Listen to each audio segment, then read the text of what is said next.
Hello everyone सर्व education तो मैं रंजना गुप्ता।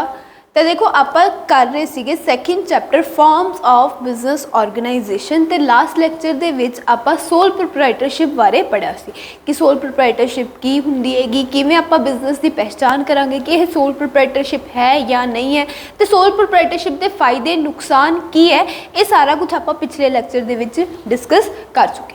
इस लैक्चर दे विच आपां डिस्कस करांगे second form of business organisation that is partnership.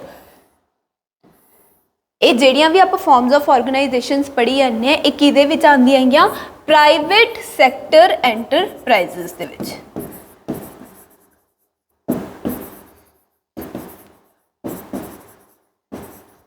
Sole proprietorship हो गया, पार्टनरशिप हो गया, या बाकी होर भी जिहड़ियां आपां इस चैप्टर दे विच पढ़ांगे सारियां किहड़ियां फॉर्म ऑफ ऑर्गेनाइजेशंस ने प्राइवेट सैक्टर एंटरप्राइजेस। क्यों? क्योंकि इन्हां सारियां ऑर्गेनाइजेशंस नूं कौन ओन करदा हैगा? Private individual. कौन मैनेज करदा हैगा? Private individual. कंट्रोल भी कौन करदा हैगा? Private individual. तो हुण देखो समझदे हैं कि पार्टनरशिप हुंदी की है। पार्टनर दा की मतलब हुंदा है? पार्टनर का की मतलब होंगे साथी। जो भी अपना साथी है उन्होंने आप पार्टनर कह देंगे। जिवें लाइफ पार्टनर हो गया, बेंच पार्टनर हो गया, प्रोजेक्ट पार्टनर हो गया। इदा ही बिजनेस पार्टनर जदों तुसी किसी बंदे नाल कट्ठे मिल के बिजनेस करते होंगे for earning profit, profit earn करन दे मोटिव नाल जदों तुसी दो या दो तो वध बंदे मिल के कट्ठे हो के बिजनेस कर रहे होंगे तो उस बिजनेस नूं आपां की कह देंगे? Partnership form of organisation. Sole proprietorship दे विच की हुंदा है कि कल्ला बंदा बिजनेस चलांदा है तो जो भी प्रॉफिट उस चों आंदा है वो प्रॉफिट आपां कल्ले बंदे नूं दे दिंदे हैं। पर पार्टनरशिप बिजनेस दे विच की हुंदा है कि दो, मिनिमम दो या दो तो ज़्यादा बंदे मिलके की करते हैं एक बिजनेस शुरू करते हैं। क्यों शुरू करते हैं? प्रॉफिट अर्न करन दे मोटिव नाल।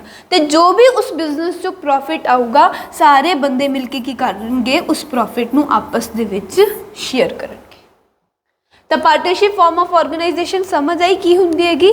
जिथे एक तो वध बंदे मिल के बिजनेस चला रहे हैं, एक तो वध बंदे बिजनेस के मालिक ने, एक तो वध बंदे बिजनेस नूं कंट्रोल करनगे, एक तो वध बंदे बिजनेस नूं मैनेज करनगे ते बिजनेस रिगार्डिंग जो भी डिसीजन मेकिंग होगी वो भी एक तो वध बंदे मिल के लैणगे। उस तरह के बिजनेस नूं आपां की कहांगे? Partnership business. फिर उस बिजनेस दे विचों जिन्ना भी रिस्क होगा वो रिस्क भी वो सारे बंदे मिल के शेयर करेंगे। जिन्ना भी प्रॉफिट आपां अर्न करांगे वो प्रॉफिट भी वो सारे बंदे मिल के शेयर करेंगे।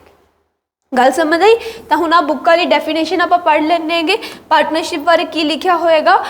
पार्टनरशिप में be defined as the relation between the persons. Partnership नूं आपां किवें डिफाइन करांगे? पार्टनरशिप नूं आपां कुछ बंदियां दे विच रिलेशन नूं डिफाइन करांगे who agree to carry on a, किन्ना बंदियां दे विच relation? Who agree to carry on a business in common with a view to earn profit. ਜਿਹੜੇ बंदे मिल के एक कॉमन ऑब्जेक्टिव नाल एक कॉमन बिजनेस चला रहे हैं तो उस बिजनेस नूं चलाउण दा उन्हां दा ऑब्जेक्टिव की हैगा? प्रॉफिट अर्न करना। तो उन्हां बंदियां दे विच जो भी रिलेशन होगा उस रिलेशन नूं आपां किवें डिफाइन कर देंगे? पार्टनरशिप नाम दे के। ये बंदे की कर रहे हैं? मिल के बिजनेस करेंगे तो बिजनेस तो जो भी प्रॉफिट आऊगा वो भी आपस दे विच शेयर करेंगे। तो पार्टनरशिप समझ आ गया? जो भी लोग इकट्ठे होकर बिजनेस कर रहे हैं उन्होंने बंदियां दे विच जो रिलेशन है कि वो बिजनेस इकट्ठे चलाएंगे तो बिजनेस तो जो भी प्रॉफिट आऊगा वो भी इकट्ठे शेयर करेंगे, उसनूं आपां कहने पार्टनरशिप। पार्टनरशिप समझ आया? हुण जिवें आपां सोल प्रोप्राइटरशिप की पहचान की सी कि किसी ऑर्गेनाइजेशन नूं तुसीं सोल प्रोप्राइटरशिप कहोगे की चीज़ां उहदे विच तुहानूं देखण नूं मिलणगियां, उवें ही आपां करांगे पार्टनरशिप की पहचान। किवें करांगे? पार्टनरशिप के फीचर्स पढ़ के। तो देखो की फीचर्स होणगे पार्टनरशिप के। फीचर्स ऑफ पार्टनरशिप, किवें तुसीं पार्टनरशिप बिजनेस की पहचान करोगे कि यह पार्टनरशिप फर्म है। सब तो पहला इन्होंने पॉइंट दिता हैगा फॉर्मेशन।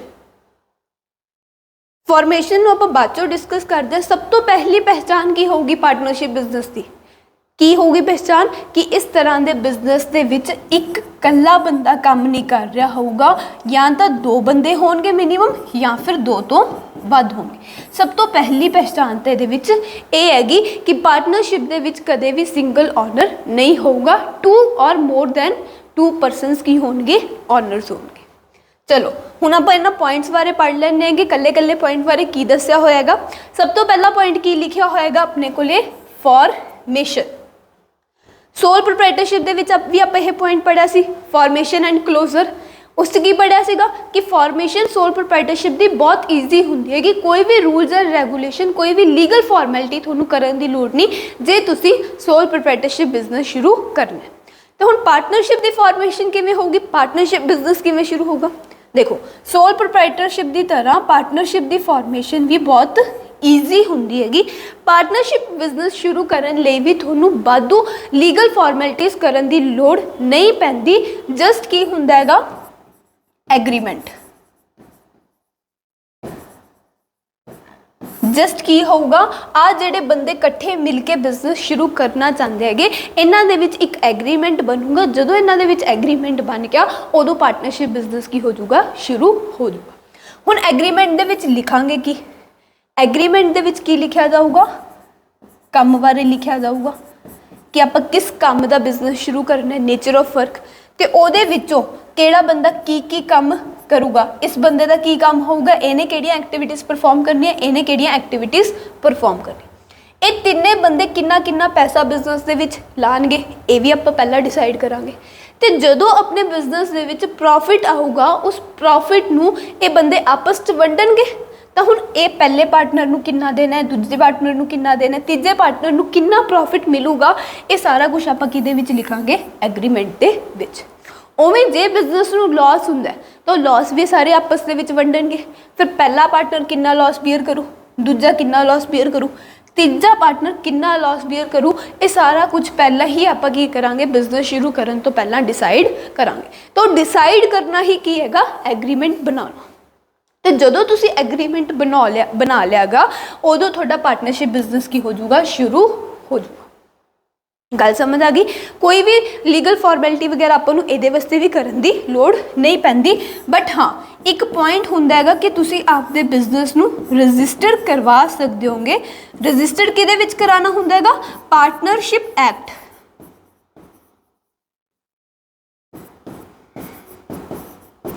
रजिस्टर्ड कराना हुंदा आपां पार्टनरशिप एक्ट 1932 दे अंडर आपदे बिजनेस नूं रजिस्टर्ड करवा सकते होगे। बट करवाना कंपलसरी नहीं हुंदा, वो थोड़ी मर्जी है पार्टनर्स की कि तुसी आपदा business partnership firm partnership act 1932 दे अंडर रजिस्टर्ड करानी है कि नहीं करानी। किवें शुरू होगी पार्टनरशिप, ईजी हैगी बहुत। एग्रीमेंट बनाने दे सार ही थोड़ा पार्टनरशिप बिजनेस शुरू हो जाऊगा। दसो इन्नी गल क्लीयर होगी। चलो फॉर्मेशन क्लीयर होया, हुण आपां चल देंगे नैक्सट पॉइंट ते। नैक्सट पॉइंट अपने को की हैगा, लाइबिलिटी। याद करो सोल प्रोप्राइटरशिप दे विच लाइबिलिटी वाला पॉइंट सीगा की सीगा। सोल प्रोप्राइटरशिप दे विच लाइबिलिटी, सोल प्रोप्राइटरशिप दे विच ओनर दी लाइबिलिटी की हुंदी हैगी, अनलिमिटेड। तो हुण इस पार्टनरशिप दे विच लाइबिलिटी की होगी, पार्टनरशिप दे विच भी पार्टनर्स दी जो लाइबिलिटी हुंदी हैगी वो हुंदी हैगी अनलिमिटेड। अनलिमिटेड का की मतलब है कि जे मान लो तुसी बिजनेस बंद करना हैगा, या फिर तुसी किस सिंपल समझो, अनलिमिटेड लाइबिलिटी का की मतलब है, सिंपल समझे कि तुसी किसी दे पैसे मोड़ने, जे ओह पैसे तुसी आपदे बिजनेस का सारा समान भी बेच दो तां भी तुहाडे तो ओह पूरे नहीं हुंदे, फिर ओह पैसे ये पार्टनर्स आपदे घरों लैके आउणगे। मतलब कि पार्टनर्स की जो लाइबिलिटी है, जिन्ना पैसा जिन्नी कैपिटल इन्हों ने बिजनेस दे विच लाई होगी सिर्फ उन्ने तक ही नहीं होगी। जे किसी बंदे दे पैसे तुसी देने हैं, थोड़ी बिजनेस थोड़ी पार्टनरशिप फर्म ने किसी बाहरले बंदे दे पैसे मोड़ने हैगे ते वो पैसे थोड़ी पार्टनरशिप बिजनेस का सारा समान बेचण तो बाद भी आपां नहीं मोड़ पा रहे, फिर इन्हां पार्टनर्स नूं ओह आपदे घरों पैसे लिया के लाइबिलिटी पूरी करनी ਪਊਗੀ। ਤਾਂ ਸੋਲ ਪ੍ਰੋਪਰਾਈਟਰਸ਼ਿਪ ਦੀ ਤਰ੍ਹਾਂ ਜਿਵੇਂ ਸੋਲ ਪ੍ਰੋਪਰਾਈਟਰਸ਼ਿਪ ਦੇ ਵਿੱਚ ਵੀ ਓਨਰ ਨੂੰ ਆਪਦੇ ਘਰ ਦਾ ਸਮਾਨ ਵੇਚਣਾ ਪੈ ਸਕਦਾ ਹੈਗਾ ਲਾਇਬਿਲਿਟੀ ਪੂਰੀ ਕਰਨ ਵਾਸਤੇ, ਉਵੇਂ ਹੀ ਪਾਰਟਨਰਸ਼ਿਪ ਦੇ ਵਿੱਚ ਵੀ ਇਹਨਾਂ ਓਨਰਸ ਨੂੰ ਆਪਦੇ ਘਰ ਦਾ ਸਮਾਨ ਵੀ ਵੇਚਣਾ ਪੈ ਸਕਦਾ ਹੈਗਾ ਜੇ ਇਹਨਾਂ ਦੇ ਬਿਜ਼ਨਸ 'ਚੋਂ ਲਾਇਬਿਲਿਟੀ ਪੂਰੀ ਨਹੀਂ ਹੁੰਦੀ ਤਾਂ ਕਰਕੇ ਸੋਲ ਪ੍ਰੋਪਰਾਈਟਰ ਦੀ ਤਰ੍ਹਾਂ ਪਾਰਟਨਰਸ਼ਿਪ ਦੇ ਵਿੱਚ ਵੀ ਲਾਇਬਿਲਿਟੀ ਕੀ ਹੁੰਦੀ ਹੈਗੀ, ਅਨਲਿਮਿਟਿਡ। ਨੈਕਸਟ ਥਰਡ ਪੁਆਇੰਟ ਆ ਜਾਂਦਾ ਹੈਗਾ ਆਪਣੇ ਕੋਲੇ ਰਿਸਕ ਬੀਅਰਿੰਗ। ਉਹਦੇ ਵਿੱਚ ਰਿਸਕ ਬੀਅਰਿੰਗ ਕੀ ਸੀਗੀ, ਇੰਡੀਵਿਜੂਅਲ, ਕਿ ਇਕੱਲਾ ਬੰਦਾ ਰਿਸਕ ਬੀਅਰ ਕਰ ਰਿਹਾ। ਇਹਦੇ ਵਿੱਚ ਰਿਸਕ ਬੀਅਰਿੰਗ ਕੀ ਹੋ ਜਾਊਗਾ, ਸ਼ੇਅਰ। ਤਿੰਨ ਬੰਦੇ ਹੈਗੇ ਬਿਜ਼ਨਸ ਚਲਾ ਰਹੇ ਹੈਗੇ ਤਾਂ ਤਿੰਨੋਂ ਮਿਲ ਕੇ ਲੋਸ ਸਹਿਣਗੇ, ਇਕੱਲਾ ਇੱਕ ਕਿਉਂ ਸਹੂਗਾ। ਤਾਂ ਰਿਸਕ ਬੀਅਰਿੰਗ ਕੀ ਹੋ ਜੂਗੀ, ਇੱਥੇ ਸ਼ੇਅਰ ਹੋ ਜੂਗੀ, ਸਾਰੇ ਪਾਰਟਨਰਸ ਮਿਲ ਕੇ ਰਿਸਕ ਸ਼ੇਅਰ ਕਰਨ। ਦੇਖੋ ਮੈਂ ਸੋਲ ਪ੍ਰੋਪਰਾਈਟਰਸ਼ਿਪ ਨਾਲ ਕੰਪੇਅਰ ਕਰਕੇ ਤਾਂ ਸਮਝਾ ਰਹੀ ਹੈ ਕਿਉਂਕਿ ਉਹ ਆਪਾਂ ਪੜ੍ਹਿਆ ਹੈ ਨਾ। ਹੁਣ ਜਦੋਂ ਤੁਸੀਂ ਕੰਪੇਅਰ ਕਰਕੇ ਇਹਨਾਂ ਨੂੰ ਪੜ੍ਹੋਗੇ ਤਾਂ ਤੁਹਾਨੂੰ ਸੌਖੇ ਲੱਗਣਗੇ, ਠੀਕ ਹੈ। ਨੈਕਸਟ ਕੀ ਹੈਗਾ ਇੱਥੇ, ਡਿਸੀਜ਼ਨ ਮੇਕਿੰਗ। ਉੱਥੇ ਡਿਸੀਜ਼ਨ ਕੌਣ ਲੈਂਦਾ ਹੈਗਾ, ਇੱਕ ਇਕੱਲਾ ਬੰਦਾ। ਫਿਰ ਇੱਥੇ ਡਿਸੀਜ਼ਨ ਕੌਣ ਲਊਗਾ, ਸਾਰੇ ਜਣੇ ਮਿਲ ਕੇ ਲੈਣਗੇ, ਕੋਈ ਇਕੱਲਾ ਨਹੀਂ ਲਊਗਾ। ਜਿੰਨੇ ਵੀ ਪਾਰਟਨਰਸ ਹੋਣਗੇ ਉਹ ਰਾਏ ਮਸ਼ਵਰਾ ਕਰਕੇ ਸਾਰੇ ਮਿਲ ਕੇ ਡਿਸੀਜ਼ਨ ਲੈਣਗੇ। ਸੋਲ ਪ੍ਰੋਪਰਾਈਟਰਸ਼ਿਪ ਦੇ ਵਿੱਚ ਡਿਸੀਜ਼ਨ ਇਕੱਲਾ ਇੱਕ ਬੰਦਾ ਲੈਂਦਾ। ਫਿਰ ਆ ਜਾਂਦੀ ਹੈਗੀ ਕੰਟੀਨਿਊਟੀ। ਸੋਲ ਪ੍ਰੋਪਰਾਈਟਰਸ਼ਿਪ ਦੇ ਵਿੱਚ ਲੈਕ ਆਫ ਕੰਟੀਨਿਊਟੀ ਹੁੰਦੀ ਹੈ ਕਿਉਂਕਿ ਜੇ ਓਨਰ ਨੂੰ ਕੁਝ ਹੋ ਜਾਂਦਾ ਹੈਗਾ ਤਾਂ ਬਿਜ਼ਨਸ ਨਾਲ ਦੀ ਨਾਲ ਬੰਦ ਹੋਊਗਾ। ਹੁਣ ਪਾਰਟਨਰਸ਼ਿਪ ਦੇ ਵਿੱਚ ਕੰਟੀਨਿਊਟੀ ਕਿੰਨੀ ਹੋਊਗੀ, ਪਾਰਟਨਰਸ਼ਿਪ ਦੇ ਵਿੱਚ business the continuity partners the will ਯਾਨੀ ਕਿ ਪਾਰਟਨਰਸ ਦੀ ਇੱਛਾ ਤੇ ਡਿਪੈਂਡ ਕਰਦੀ ਹੈ। ਜਿੰਨਾ ਟਾਈਮ ਉਹ ਇਕੱਠੇ ਬਿਜ਼ਨਸ ਕਰਨਾ ਚਾਹੁੰਦੇ ਹੈਗੇ ਉਹਨਾਂ ਟਾਈਮ ਉਹ ਇਕੱਠੇ ਬਿਜ਼ਨਸ ਕਰ ਸਕਦੇ। ਜਦੋਂ ਉਹਨਾਂ ਨੇ ਸੋਚ ਲਿਆ ਕਿ ਜਦੋਂ ਉਹਨਾਂ ਦੀ ਇੱਛਾ ਹੋਗੀ ਕਿ ਯਾਰ ਹੁਣ ਇਕੱਠੇ ਕੰਮ ਨਹੀਂ ਕਰਨਾ, ਫਿਰ ਉਦੋਂ ਉਹ ਪਾਰਟਨਰਸ਼ਿਪ ਬਿਜ਼ਨਸ ਨੂੰ ਕੀ ਕਰ ਸਕਦੇ ਹੈਗੇ, ਬੰਦ ਵੀ ਕਰ ਸਕਦੇ। ਤਾਂ ਪਾਰਟਨਰਸ਼ਿਪ ਦੀ ਕੰਟੀਨਿਊਟੀ ਜੋ ਹੈ ਉਹ ਪਾਰਟਨਰਸ ਦੀ ਇੱਛਾ ਤੇ ਡਿਪੈਂਡ ਕਰਦੀ ਹੈਗੀ। ਹੋਰ ਜੇ ਮੰਨ ਲਓ ਕਿ ਇੱਥੇ ਆਪਣੇ ਬਿਜ਼ਨਸ ਦੇ ਵਿੱਚ ਦੋ ਹੀ ਬੰਦੇ ਹੁੰਦੇ ਤੇ ਇੱਕ ਨੂੰ ਕੁਝ ਹੋ ਜੇ, ਇੱਕ ਦੀ ਡੈਥ ਹੋ ਜੇ ਜਾਂ ਇੱਕ ਬੰਦਾ ਬਿਜ਼ਨਸ ਛੱਡ ਕੇ ਚਲਾ ਜਾਵੇ, ਫਿਰ ਇੱਕ ਇਕੱਲਾ ਬੰਦਾ ਰਹਿ ਗਿਆ ਤਾਂ ਉੱਥੇ ਵੀ ਪਾਰਟਨਰਸ਼ਿਪ ਬਿਜ਼ਨਸ ਕੀ ਹੋ ਜਾਊਗਾ, ਬੰਦ ਹੋ ਜਾਊਗਾ। ਪਰ ਜੇ ਮੰਨ ਲਓ ਤਿੰਨ ਬੰਦੇ ਹੈਗੇ ਤੇ ਇੱਕ ਬੰਦਾ ਛੱਡ ਕੇ ਜਾ ਰਿਹਾ ਹੈਗਾ, ਬਾਕੀ ਜਿਹੜੇ ਦੋ ਬਚੇ ਉਹਨਾਂ ਦੀ ਜੇ ਇੱਛਾ ਹੈਗੀ ਹੈ ਕਿ ਬਿਜ਼ਨਸ ਨੂੰ ਕੰਟੀਨਿਊ ਕਰਨ ਦੀ ਉਹ ਕਰ ਸਕਦੇ ਹੈਗੇ। ਜੇ ਉਹ ਬਿਜ਼ਨਸ ਕੰਟੀਨਿਊ ਨਹੀਂ ਕਰਨਾ ਚਾਹੁੰਦੇ ਤੀਜੇ ਬੰਦੇ ਦੇ ਛੱਡਣ ਤੇ ਤਾਂ ਉਹ ਆਪਦਾ ਬਿਜ਼ਨਸ ਕੀ ਕਰ ਸਕਦੇ ਹੈਗੇ, ਬੰਦ ਵੀ ਕਰ ਸਕਦੇ। ਤਾਂ ਕਿਤੇ ਡਿਪੈਂਡ ਕਰਦੀ ਹੈਗੀ ਪਾਰਟਨਰਸ ਦੀ ਵਿਲ ਤੇ ਯਾਨੀ ਕਿ ਪਾਰਟਨਰਸ ਦੀ ਇੱਛਾ ਤੇ। ਸਮਝ ਆ ਗਿਆ ਪੁਆਇੰਟ। ਚਲੋ ਜੀ ਨੈਕਸਟ ਪੁਆਇੰਟ ਹੈਗਾ ਨੰਬਰ ਆਫ ਪਾਰਟਨਰਸ। ਤੇ ਨੰਬਰ ਆਫ ਪਾਰਟਨਰਸ ਕਿੰਨੇ ਹੋ ਸਕਦੇ ਆ ਪਾਰਟਨਰਸ਼ਿਪ ਦੇ ਵਿੱਚ। ਮਿਨੀਮਮ ਨੰਬਰ ਆਫ ਪਾਰਟਨਰਸ ਤੁਹਾਨੂੰ ਪਤਾ ਹੀ ਚੱਲ ਗਿਆ ਕਿ ਘੱਟੋ ਘੱਟ ਕਿੰਨੇ ਬੰਦੇ ਹੋਣੇ ਚਾਹੀਦੇ ਹੈਗੇ, ਦੋ ਤਾਂ ਹੋਣੇ ਹੀ ਚਾਹੀਦੇ। ਮੈਕਸਿਮਮ ਕਿੰਨੇ ਹੋ ਸਕਦੇ, ਮੈਕਸਿਮਮ ਦੀ ਲਿਮਿਟ ਬਣੀ ਹੋਈ ਹੈਗੀ। ਆਏ ਨਹੀਂ ਹੁੰਦਾਗਾ ਕਿ ਜਿੰਨੇ ਮਰਜ਼ੀ ਬੰਦੇ ਆ ਕੇ ਇਕੱਠੇ ਹੋ ਕੇ ਬਿਜ਼ਨਸ ਕਰ ਸਕਦੇ ਹੈਗੇ। ਪਾਰਟਨਰਸ਼ਿਪ ਫਰਮ ਜੇ ਤੁਸੀਂ ਸ਼ੁਰੂ ਕਰਨੀ ਹੈਗੀ ਤਾਂ ਉਹਦੇ ਵਿੱਚ ਘੱਟੋ ਘੱਟ ਦੋ ਬੰਦੇ ਤਾਂ ਚਾਹੀਦੇ। ਮੈਕਸਿਮਮ 50 ਬੰਦੇ, 50 ਤੋਂ ਵੱਧ ਜੇ ਬੰਦੇ ਹੁੰਦੇ ਹੈਗੇ ਤਾਂ ਤੁਸੀਂ ਪਾਰਟਨਰਸ਼ਿਪ ਬਿਜ਼ਨਸ ਨਹੀਂ ਕਰ ਸਕਦੇ। ਮੈਕਸਿਮਮ ਕਿੰਨੇ ਹੀ ਪਾਰਟਨਰਸ ਹੋ ਸਕਦੇ ਇੱਕ ਬਿਜ਼ਨਸ ਦੇ ਵਿੱਚ, ਸਿਰਫ 50। ਲਾਸਟ ਪੁਆਇੰਟ ਹੈ ਮਿਊਚੁਅਲ ਏਜੰਸੀ ਰਿਲੇਸ਼ਨਸ਼ਿਪ।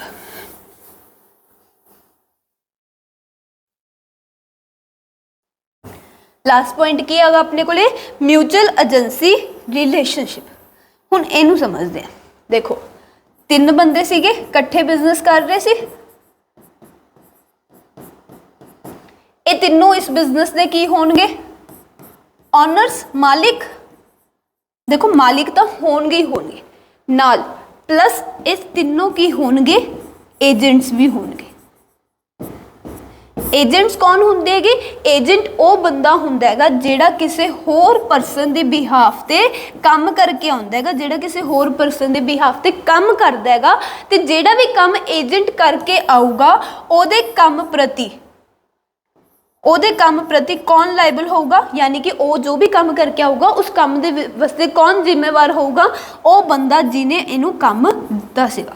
ਤਾਂ ਉਸ ਬੰਦੇ ਨੂੰ ਆਪਾਂ ਕੀ ਕਹਿ ਦਿੰਦੇ ਹੈਗੇ, ਪ੍ਰਿੰਸੀਪਲ। ਜਿਹੜਾ ਬੰਦਾ ਕੰਮ ਦੇ ਰਿਹਾ ਹੈਗਾ ਉਹ ਪ੍ਰਿੰਸੀਪਲ ਹੈ, ਤੇ ਜਿਹੜਾ ਬੰਦਾ ਉਸ ਪ੍ਰਿੰਸੀਪਲ ਦੇ ਬਿਹਾਫ ਤੇ ਕੰਮ ਕਰਕੇ ਆ ਰਿਹਾ ਉਹਨੂੰ ਆਪਾਂ ਕੀ ਕਹਿ ਦਿੰਦੇ ਹੈਗੇ, ਏਜੰਟ। ਤਾਂ ਹੁਣ ਏਜੰਟ ਜੋ ਵੀ ਕੰਮ ਕਰਕੇ ਆਊਗਾ ਉਹਦਾ ਜ਼ਿੰਮੇਵਾਰ ਕੌਣ ਹੋਊਗਾ, ਪ੍ਰਿੰਸੀਪਲ, ਕਿਉਂਕਿ ਏਜੰਟ ਕਿਹਦੇ ਬਿਹਾਫ ਤੇ ਕੰਮ ਕਰਦਾ ਹੈਗਾ, ਪ੍ਰਿੰਸੀਪਲ ਦੇ ਬਿਹਾਫ ਤੇ ਕੰਮ ਕਰਦਾ। तो ਹੁਣ ਪਾਰਟਨਰਸ਼ਿਪ ਦੇ ਵਿੱਚ ਵੀ ਕੀ ਹੁੰਦਾ ਹੈਗਾ, ਆਪਾਂ ਜਦੋਂ ਸਾਰੇ ਇੱਕ ਦੂਜੇ ਨਾਲ ਕੀ ਕਰਾਂਗੇ, ਕੰਮ ਵੰਡ ਦਾਂਗੇ ਬਿਜ਼ਨਸ ਦੇ ਵਿੱਚ ਕਿ ਤੂੰ ਬਈ ਤੂੰ ਆਹ ਕੰਮ ਕਰੇਂਗਾ, ਤੂੰ ਆਹ ਕੰਮ ਕਰੇਂਗਾ, ਤੂੰ ਆਹ ਕੰਮ ਕਰੇ। ਤਾਂ ਉੱਥੇ ਜਿਹੜਾ ਮੰਨ ਲਓ ਕਿ ਆਹ ਬੰਦਾ, ਆਪਾਂ ਪੈਨ ਚੇਂਜ ਕਰ ਲਈਏ ਥੋੜਾ ਜਿਹਾ, ਮੰਨ ਲਓ ਕਿ ਆਹ ਬੰਦਾ ਜਿਹੜਾ ਆਹ ਬੰਦਾ ਹੈਗਾ ਪਹਿਲਾ ਪਾਰਟਨਰ, ਇਹ ਕੋਈ ਵੀ ਜੇ ਕੰਮ ਕਰਕੇ ਆਉਂਦਾ ਹੈਗਾ ਤਾਂ ਇਹਦੇ ਕੰਮ ਵਾਸਤੇ ਕੱਲਾ ਇਹ ਜ਼ਿੰਮੇਵਾਰ ਨਹੀਂ ਹੋਊਗਾ, ਇਹਦੇ ਨਾਲ ਇਹ ਦੋਨੋਂ ਬੰਦੇ ਵੀ ਕੀ ਹੋਣਗੇ, ਜ਼ਿੰਮੇਵਾਰ ਹੋਣਗੇ। ਜਿਵੇਂ ਸੋਲ ਪ੍ਰੋਪਰਾਈਟਰਸ਼ਿਪ ਦੇ ਵਿੱਚ ਤਾਂ ਕੱਲਾ ਇੱਕ ਬੰਦਾ ਹੁੰਦਾ ਤਾਂ ਉਹ ਜਿਹੜਾ ਕੰਮ ਕਰਕੇ ਆਊਗਾ ਉਹਦੇ ਵਾਸਤੇ ਕੱਲਾ ਉਹੀ ਜ਼ਿੰਮੇਵਾਰ। ਪਾਰਟਨਰਸ਼ਿਪ ਦੇ ਵਿੱਚ ਹੁਣ 2 ਬੰਦੇ ਵੀ ਹੋ ਸਕਦੇ, 3 ਵੀ ਹੋ ਸਕਦੇ, 4 ਵੀ ਹੋ ਸਕਦੇ ਤੇ 4 ਤੋਂ ਵੱਧ ਵੀ ਹੋ ਸਕਦੇ, ਮੈਕਸਿਮਮ 50 ਬੰਦੇ ਹੋ ਸਕਦੇ। तो 50 चों मान लो जे कोई एक बंदा भी कोई काम करके आंदा है, पहला पार्टनर जे कोई काम करे आएगा तो ओदे काम वास्ते कल्ला बंदा जिम्मेवार नहीं होगा, 50 दे 50 बंदे की होणगे जिम्मेवार होणगे।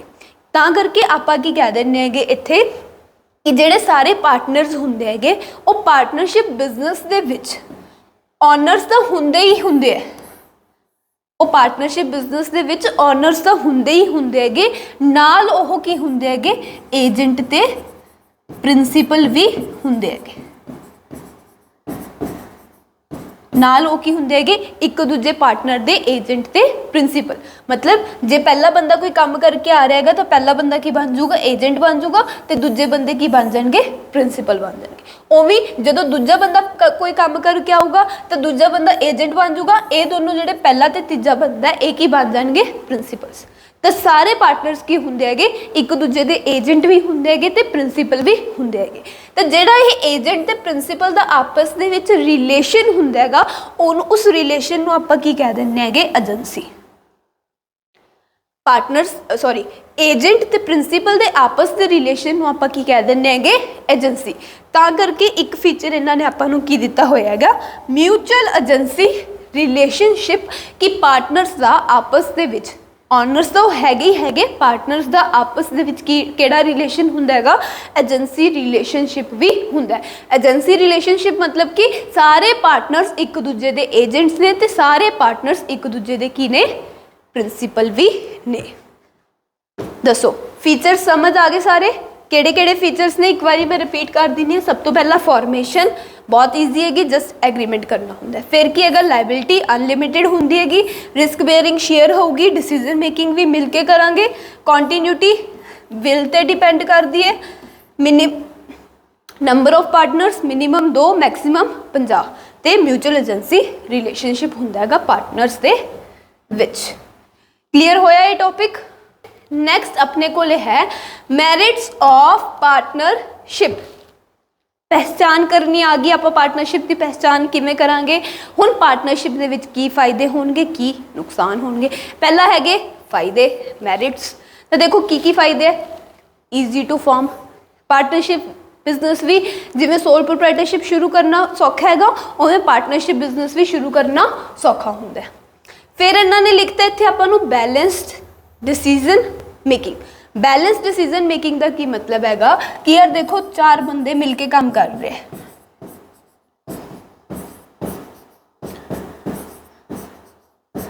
ये 4 बंदे मिलके काम कर रहे हैं। हुण जदों ये चारों मिलके काम करनगे, आपां इन्हां चारां दे विच की करांगे, बिजनेस का काम कर वंड दांगे। जिस काम दे विच ये बंदा माहिर होगा उन्होंने यह काम दे देंगे, जिस दे विच ये माहिर होगा उन्होंने वो काम दे देंगे, उवें इन्हां नूं भी की कर देंगे, काम दे देंगे। जदों ये बंदे उही काम बार बार करनगे तो ये आपदे काम दे विच की हो जाणगे, स्पैशलाइज्ड हो जाणगे। जदों ये स्पैशलाइज्ड हो गए फिर इन्हां दी थिंकिंग पावर इनक्रीज हो जाऊगी, तो एक ही कर सकते हैं ऑर्गेनाइजेशन दे विच वधिया डिसीजनस लै सकते हैं। होर तुसीं इहनूं इदां भी समझ सकते हो कि सोल प्रोप्राइटरशिप दे विच कल्ला एक बंदा हुंदा हैगा, तो एक बंदा हर एक एरिया दे विच एक्सपर्ट नहीं हुंदा, तो उन्होंने हर एक एरिया बारे नॉलेज नहीं हुंदी। तो कई बार आए हो सकता है कि उहदी डिसीजन मेकिंग जो है वो गलत भी हो सकती है। हुण इत्थे 4 बंदे मिल के काम कर रहे हैं, हर एक बंदे की आपदी नॉलेज है, तो हर एक बंदा आपदी नॉलेज के अकॉर्डिंग राय दूगा, आपदे अकॉर्डिंग चीज़ां दसूगा। तो ਉਹਦੇ ਨਾਲ ਕੀ ਹੋ ਸਕਦਾ ਕਿ ਜਦੋਂ 4 ਬੰਦੇ ਮਿਲ ਕੇ ਡਿਸੀਜਨ ਲੈ ਰਹੇ ਹੈਗੇ ਤਾਂ ਆਪਾਂ ਇੱਕ ਵਧੀਆ ਡਿਸੀਜਨ ਵੀ ਆਰਗੇਨਾਈਜੇਸ਼ਨ ਵਾਸਤੇ ਲੈ ਸਕਦੇ ਹਾਂ। ਤਾਂ ਕਰਕੇ ਇਹਨਾਂ ਨੇ ਇੱਕ ਫਾਇਦਾ ਦੱਸਤਾ ਆਪਾਂ ਨੂੰ ਕਿ ਪਾਰਟਨਰਸ਼ਿਪ ਦੇ ਵਿੱਚ ਕੀ ਹੁੰਦਾ ਹੈਗਾ, ਬੈਲੈਂਸ ਡਿਸੀਜਨ ਮੇਕਿੰਗ ਹੁੰਦੀ ਹੈ ਕਿ ਜਦੋਂ ਸਾਰੇ ਪਾਰਟਨਰਸ ਮਿਲ ਕੇ ਡਿਸੀਜਨ ਲੈਣਗੇ ਤਾਂ ਉਹ ਕੀ ਹੁੰਦਾ ਇੱਕ ਵਧੀਆ ਔਰ ਡਿਸੀਜਨ ਆਪਾਂ ਫਾਰਮ ਮੇਕ ਕਰ ਸਕਦੇ। ਕਲੀਅਰ ਹੋਇਆ ਪੁਆਇੰਟ। ਨੈਕਸਟ ਪੁਆਇੰਟ ਹੈ ਲਾਰਜਰ ਫਾਈਨੈਂਸ਼ੀਅਲ ਰਿਸੋਰਸਿਸ। ਹੁਣ ਜੇ ਤੁਹਾਨੂੰ ਯਾਦ ਹੋਵੇ ਇਹ ਆਪਾਂ ਪੁਆਇੰਟ ਡੀਮੈਰਿਟ ਪੜਿਆ ਸੀਗਾ ਸੋਲ ਪ੍ਰੋਪਰਾਈਟਰਸ਼ਿਪ ਦਾ ਕਿ ਸੋਲ ਪ੍ਰੋਪਰਾਈਟਰਸ਼ਿਪ ਦੇ ਵਿੱਚ ਲਿਮਿਟਿਡ ਰਿਸੋਰਸਿਸ ਹੁੰਦੇ। ਕਿਉਂ? ਕਿਉਂਕਿ ਉੱਥੇ ਜਿਹੜੇ ਰਿਸੋਰਸਿਸ ਆਪਾਂ ਨੂੰ ਬਿਜ਼ਨਸ ਦੇ ਵਿੱਚ ਚਾਹੀਦੇ ਹੈਗੇ ਉਹ ਸਾਰੇ ਰਿਸੋਰਸਿਸ ਇੱਕ ਇਕੱਲੇ ਬੰਦੇ ਨੇ ਇਕੱਠੇ ਕਰਨੇ ਹੁੰਦੇ। ਹੁਣ ਇੱਥੇ ਕਿੰਨੇ ਬੰਦੇ ਹੈਗੇ? 4 ਬੰਦੇ। ਤੇ 4 ਬੰਦੇ ਜਦੋਂ ਰਿਸੋਰਸਿਸ ਲੈ ਕੇ ਆਣਗੇ, 4 ਬੰਦੇ ਬਿਜ਼ਨਸ ਦੇ ਵਿੱਚ ਪੈਸਾ ਲੈ ਕੇ ਆਣਗੇ ਤਾਂ ਉਹ ਸੋਲ ਪ੍ਰੋਪਰਾਈਟਰਸ਼ਿਪ ਦੇ ਕੰਪੈਰੀਟਿਵਲੀ ਕੀ ਹੋਊਗਾ, ज़्यादा पैसा होगा।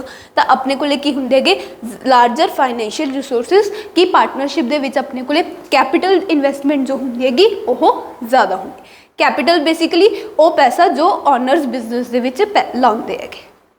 समझ आ गया पॉइंट। नैक्सट है रिस्क शेयरिंग। जिमें सोल प्रोप्राइटरशिप दे विच ये डीमैरिट सीगी कि कल्ला एक बंदा सारा रिस्क शेयर करदा, कल्ले एक बंदे नूं सारा रिस्क शेयर करना पैंदा हैगा, बीयर करना पैंदा हैगा। इत्थे जो रिस्क हुंदा हैगा वो की हो जांदा हैगा आपां वंड दिंदे हैगे पार्टनर्स दे विच, ते कल्ले एक बंदे नूं रिस्क शेयर करन दी लोड़ नहीं पैंदी। तो सोल प्रोप्राइटरशिप दे कंपैरेटिवली जिन्ना बिजनेसिस दे विच ज़्यादा रिस्क हुंदा हैगा उन्हां लई किहड़ी फॉर्म ऑफ ऑर्गेनाइजेशन ज़्यादा सुइटेबल हुंदी हैगी? Partnership form of organization. क्यों? क्योंकि उत्थे रिस्क की हो जाऊगा, वंडिया जाऊगा। गल समझ आ गई। लास्ट पॉइंट है मैरिट दा सीक्रेसी। ये पॉइंट आप उत्थे भी फायदे च पढ़िया सी कि सोल प्रोप्राइटरशिप च सीक्रेसी मेनटेन हो जाती है, इत्थे भी सीक्रेसी मेनटेन हो जाती है। किवें?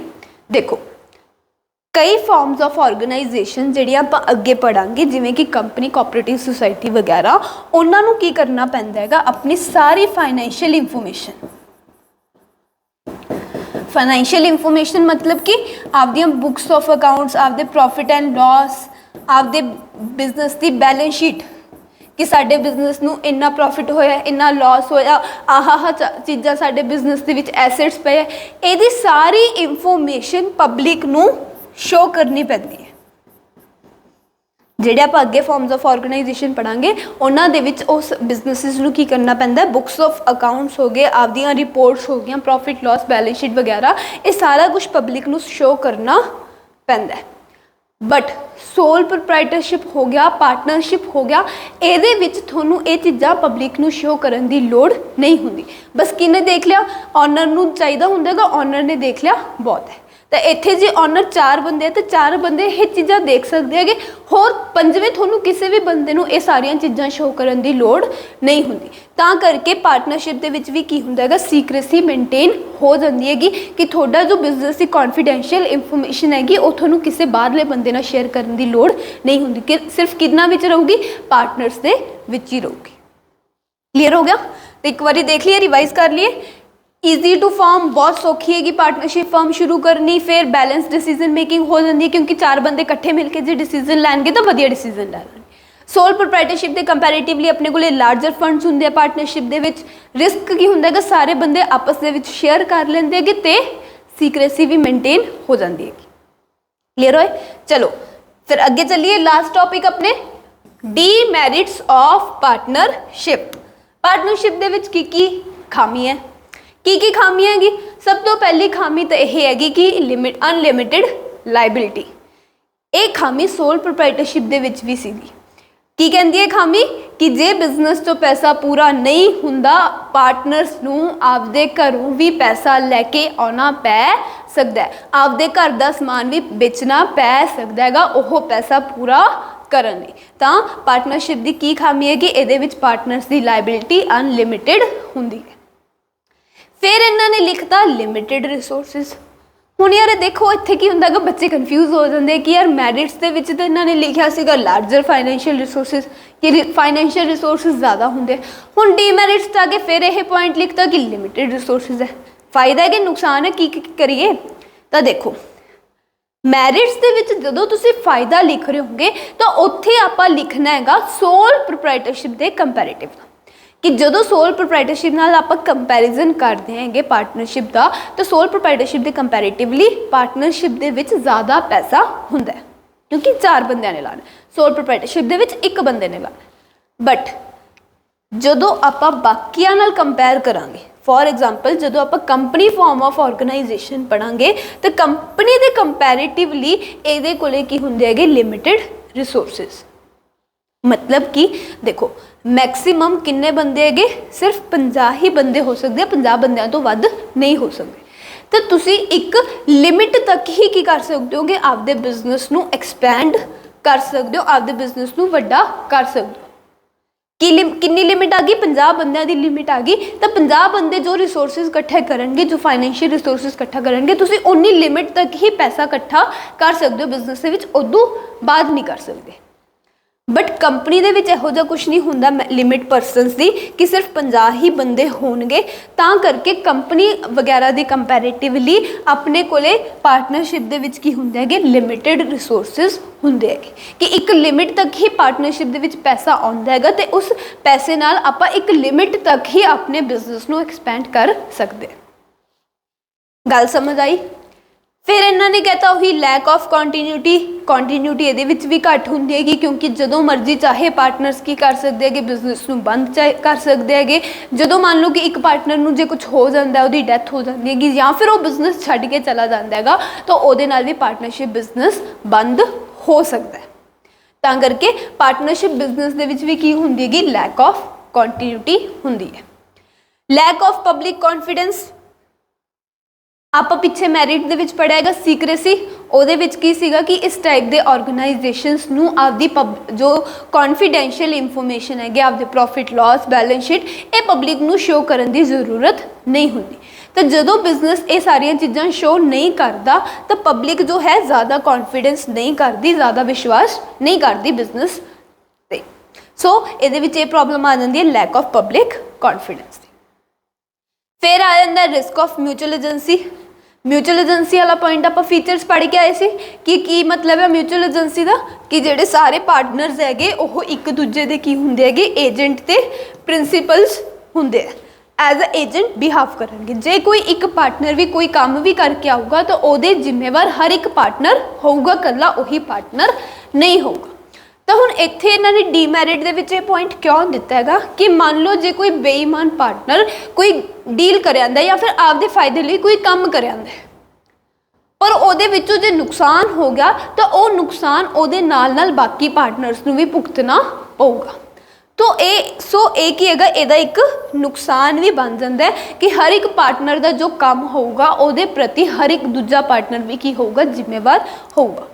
तो जे कोई पार्टनर बिना रह मशवरा करे आपदे फायदा देखने बारे कोई काम कराया, तो उस जो लॉस हो जाता है, तो वो लॉस की करना पऊगा, सारे पार्टनर्स नूं बीयर करना पऊगा। तो म्यूचुअल एजेंसी का एक की होंदा है, इत्थे रिस्क होंदा है कि जे पार्टनर कल नूं बेईमान हो गया, तो उहदी जिम्मेवारी उहदा काम का सारा जिहड़ा नुकसान होगा वो बाकी पार्टनर्स नूं भी भुगतना पऊगा। तो डीमैरिट सीगे पार्टनरशिप दे कि अनलिमिटेड लाइबिलिटी होंदी हैगी, लिमिटेड रिसोर्सिस होंदे हैगे, लैक ऑफ कॉन्टीन्यूटी हैगी, लैक ऑफ पब्लिक कॉन्फिडेंस ते risk of mutual agency. Clear होए टॉपिक सारे? दसो। चलो तो अज आप डिस्कस किया पार्टनरशिप का meaning, features, merits and demerits. Partnership वाला टॉपिक हजे अपना कंप्लीट नहीं होयागा, हजे होर भी पियागा, जिवें कि types of partnership, types of partners. तो ये सारिया चीज़ां आप नैक्सट लैक्चर दे विच कवर करांगे। अज लई बस इन्ना ही। Thank you so much. जे कोई भी डाउट होवे तो कमेंट सैक्शन दे विच अपने डाउट्स लिख दिओ, आप डिस्कस कर लांगे। Have a good day.